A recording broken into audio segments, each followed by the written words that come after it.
Good evening, and thank you. Thank you to my colleague and friend Tom Levy for inviting, and of course the organizers of this conference for inviting me, for giving me the chance to talk to this conference, and thank you for the sponsors, and thank you for the participants also.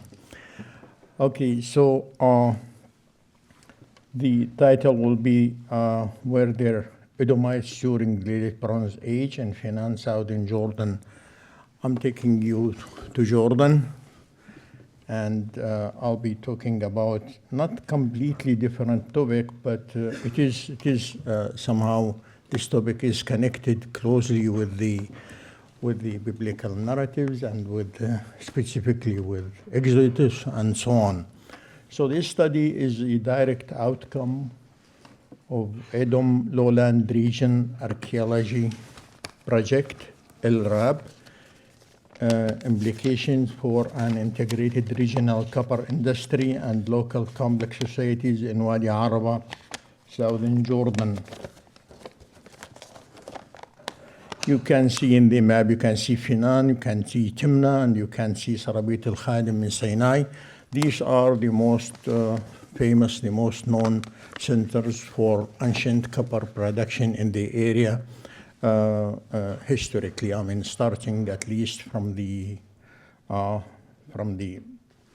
talking about the region anyway, starting from the Chalcolithic period at least, from the 6th millennium BC down to Iron Age and later periods like Roman Byzantine period, and even last copper production activities in Faynan area was dated to the medieval period, to the 13th century AD already. So people were producing copper for very long duration of time.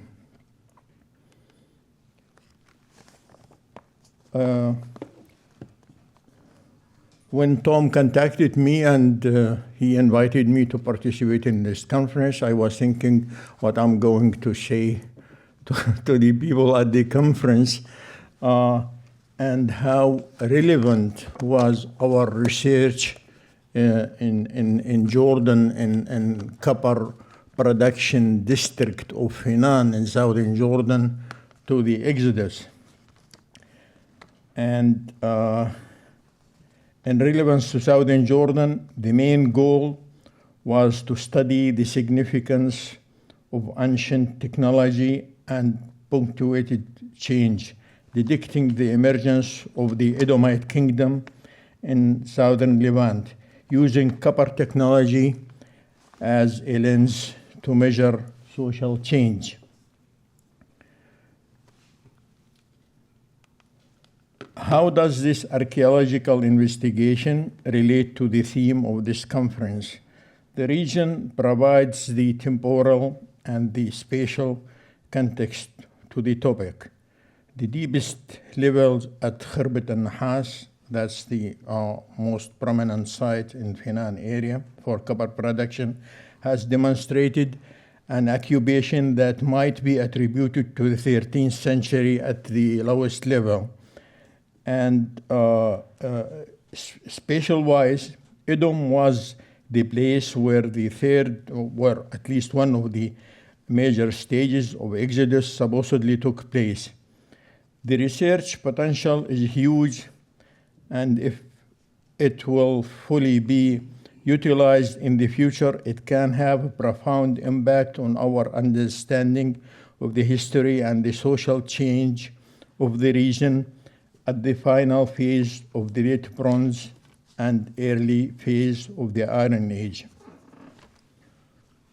So the name Faynan is a Greek. In Greek it's Phino or Phinun, and Latin Funun of the area also followed the Hebrew Punon and helped preserve this origin in the Arabic name. The land of Edom extended from Al-Hassa, biblical Zerad. You can see Al-Hassa is here This line here is Al-Hasa. So extended from biblical Zarad to the Red Sea in the south. So that's the area called, that region was known as Edom. According to the biblical narratives, it was known as Seir. Seir predates all Abrahamic toponyms in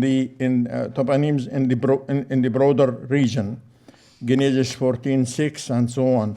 So the Genesis genealogies reveal that Seir was a person, the promulgator of the Horites. That's in Genesis 36. A nation that inhabited the mountainous country in the southern Jordanian before Abraham and his nephew Lot arrived in Canaan. So they were the Horites, they were the Horites, and then came all the others, the Edomites. Abraham's grandson Esau married into Horites. He lived amongst them and ultimately subjugated their territory, so that the inhabitants of Seir were known thereafter as Edomites. The name Seir survived to Nabatean times, when the range that divided Arabia from Sinai was known as the Shara, or it's Sara or Shara mountains. The chief Nabatean god was Dushara, which translates to he of Seir, or the Lord of Shara, if you want. In Arabic, the southern Edomite range is still called Shara. So we still called, that range Shara, southern part of it is Shara. Although Seir and Edom are often associated or mentioned in parallel, Seir is not synonymous with Edomite national territory. Here I'm using some of the terminology crafted by our colleague, Deborah Hearn, with her hydrological model. So, Edomite national territory. Seir is a fixed geomorphic region, whereas Edom is a geopolitical region. Its western and southern extents varying throughout the biblical and the biblical periods. The term Mount Seir also includes the high country to the west of the Araba Valley and south of the biblical Negev. So that is the eastern Negev highlands and Araba escarpment. Until recently, our knowledge about the Edomites was derived solely from the biblical narratives. From the Jewish Bible, we knew about the land of Edom to the south, and to the south of Moab, in both sides of the Rift Valley. According to biblical narratives, Seir predates all Abrahamic toponyms, as I mentioned before, and the Genesis genealogies reveal that Seir was a person of the Horites, a nation that inhabited the mountainous country of southern Jordan before Abraham and his nephew Lot came to the area. These data together confirm a region called Seir to the south of Negev, despite many texts that locate Seir in southern Jordan only. The conclusion must be that Seir, as a geo entity, Seir comprises the mountainous region on both sides of the Araba, the Edomite highlands to the east and the Negev highlands to the west. Now, some biblical stories name Edom and Seir in parallel. Seir is geomorphic region, whereas Edom is geopolitical region. By this understanding, Seir's extent is fixed while Edom's extent may vary through historical periods. Egyptian sources on Edom, the name Siro probably was mentioned for the first time in the Amarna letters, letter number 88, found in 1887 in Akhenaten, that was founded by Akhenaton in the 14th century. Message of Abdi Hiba, the ruler of Jerusalem, was that may the king give thought to his land. The land of the king is lost. All of it has attacked me. I am at war as far as the land of Siro. This is specifically, he mentioned Siro. And as far as Jinri Kermel. So that's first mention of Siro in the Amar. We think, at least, I'm not Egyptologist, but we think that that's the first mentioning of Siro in the Amarna letters. The earliest mention of people there, Shaso Bedouins of Edom, was during the campaigns of Sito first in the 14th century.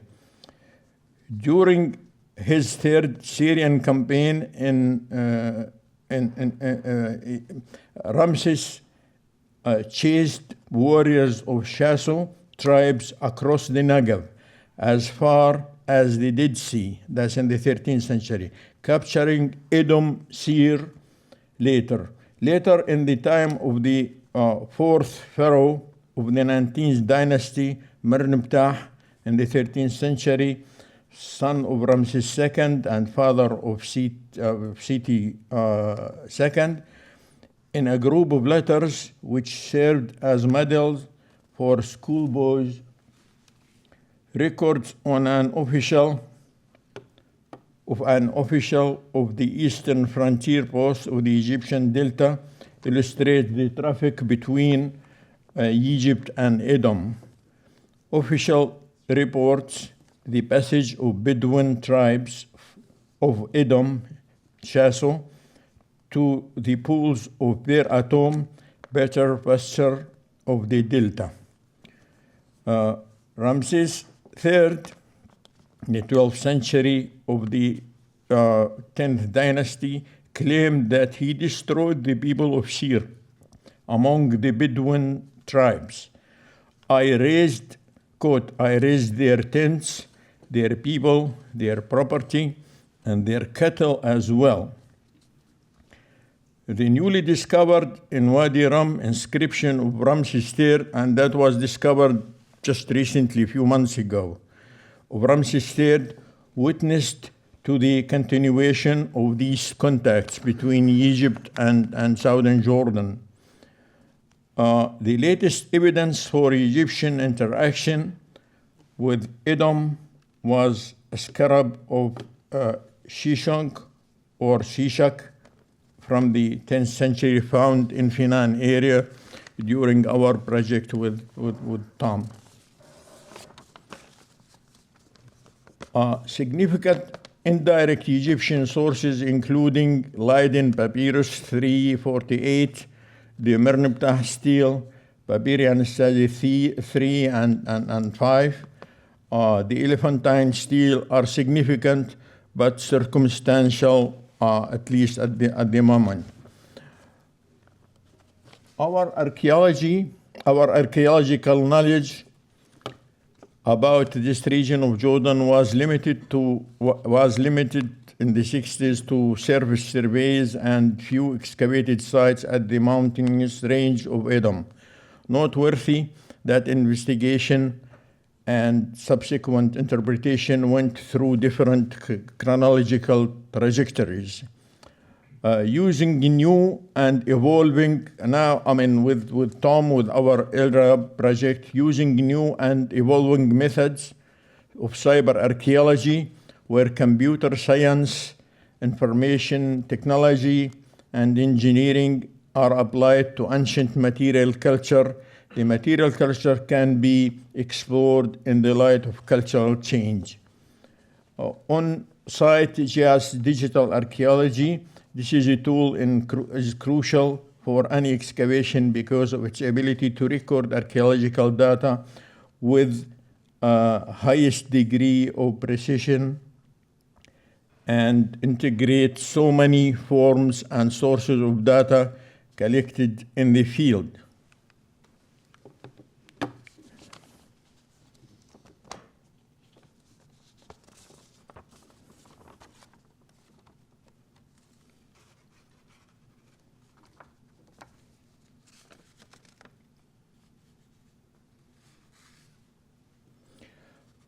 Okay, so, sorry, just give me 1 second here.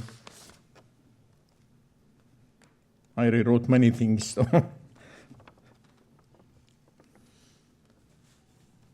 So,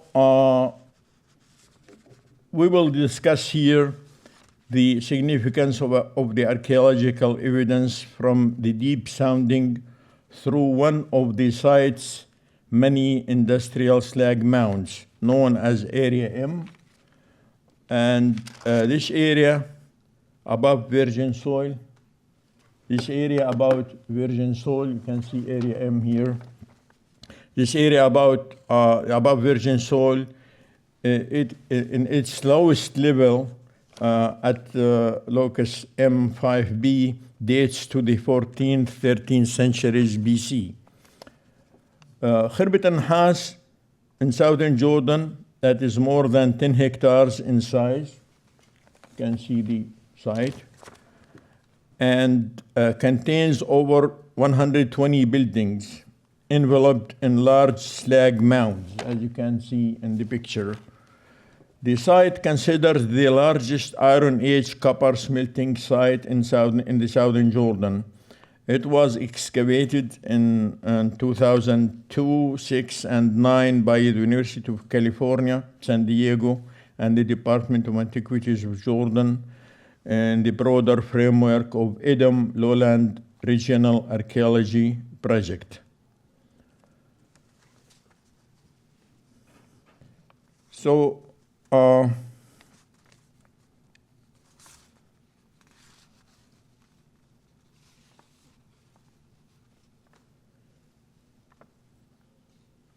the new data from Khirbet Has clearly demonstrated two major phases of industrial copper production dating to the 12th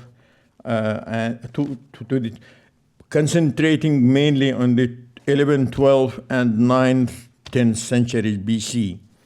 But the earliest dates are going back to the 13th, 14th century before copper smelting started to take place in the area. This data challenging the previous assumption about the Iron Age in southern Jordan. I already mentioned the different chronological frameworks, including the minimalist approach, and everything that there was dated to the 6th, 7th century, nothing earlier. And nowadays we have new dates and so on. I will be talking about that later. The results of the radiocarbon dating for Area M indicate that the original occupation of the site was probably already in the last phase of the late Bronze. That's layer M5B, 14th to 13th century. Area M slag mound, probably the most prominent feature at Khirbet Has. You can see that's the mound here. Prominent because it is excavated. Actually, you can see many mounds around, but we excavated just one, and we have the result of one excavation there. And we have more than 30 slag mounds at this site. A single date from the deepest sounding of the Area M at Khirbet Has produced a date in the 13th century BC and 14th century BC. And another Khirbet and the largest, it is the largest copper production center in southern Jordan and generally in southern Levant so far. was under intensive excavation by our project since 2002. I mean, specifically, I'm talking about the Kharbet and Has. The earliest occupation phase in Kharbet and Has, the layer of the located right above virgin soil, Red Wadi sand, consists of 2 installations.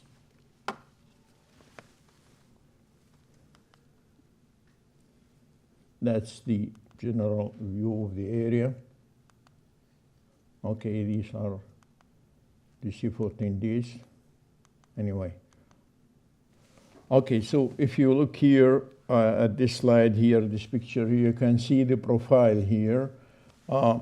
The slag mound was from the surface. The slag mound was about 3 meters high. But when we started the excavation, we found out that it goes down to about 6 meters. So based on of course, you know that based on the slag mounds there, the slag, the amount of slags, we can calculate the amount of copper produced and the amount of copper ore and fuel and all these things.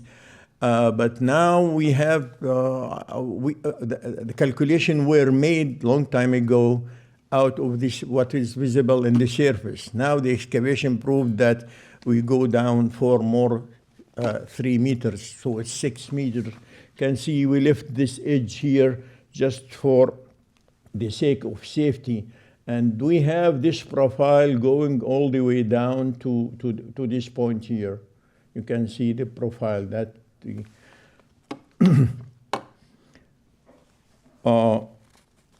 and we analyzed, we have more than 33 radiometric dates from this profile.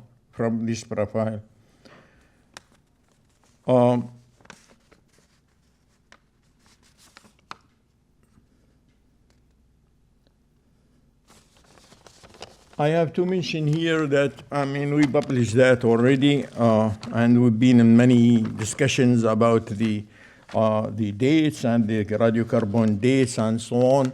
Some of our colleagues were questioning whether you can date actually a slag mound. And if you can actually judge by these pictures. You can, of course you can. Slag mound formation is exactly the same as any other strata formation. So the dates are secure because, I mean, we had some critique that we have, you know, say 14 days from kind of unstratified levels, but you can see the stratified levels there, and we can be sure about our dates of the site. Now I'm taking you back to since we have that, I'm taking you back to the Exodus thing. The question from archaeological perspective is whether the Exodus, strictly speaking, is a subject that to be studied by archaeological science, and what is the nature of the material culture remnants to be expected to be found by archaeologists, on basis of which the cultural history of this or these events. We've been talking since morning about one event or many events, starting even from the early Bronze Age. Whether the cultural history of this event could be reconstructed, or it should be a subject of some, besides archaeology, other sciences such as theology, linguistic, psychology, literature, and other, which is the case anyway. Every science is involved in this issue of the Exodus.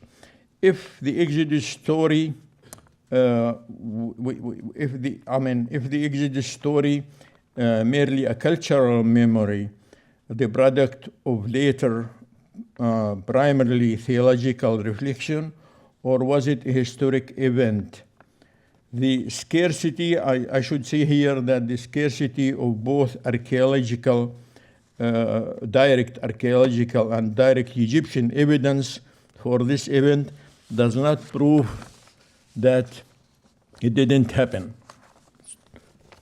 Yeah. So,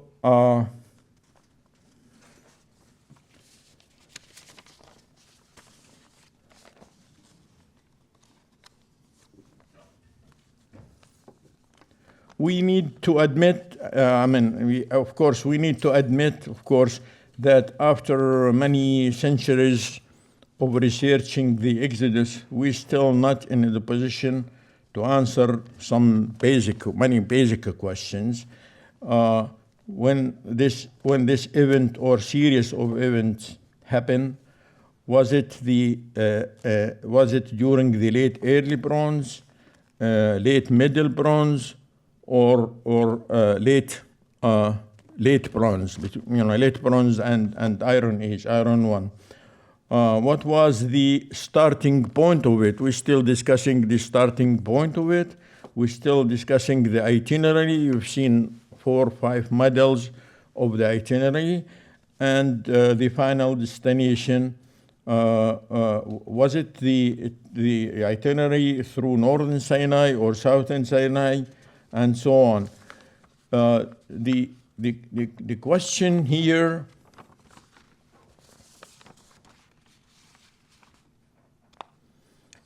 that sometimes it's not, it is important, of course, but sometimes we need to specify whether it was happening or not happening, but sometimes we have to specify when it was documented. That's very, very crucial. I mean, if this event happened, but when it was documented, and we know that by even most structured narratives about what was happening, they were transmitted orally or in writing, and they could be some information could be added to that.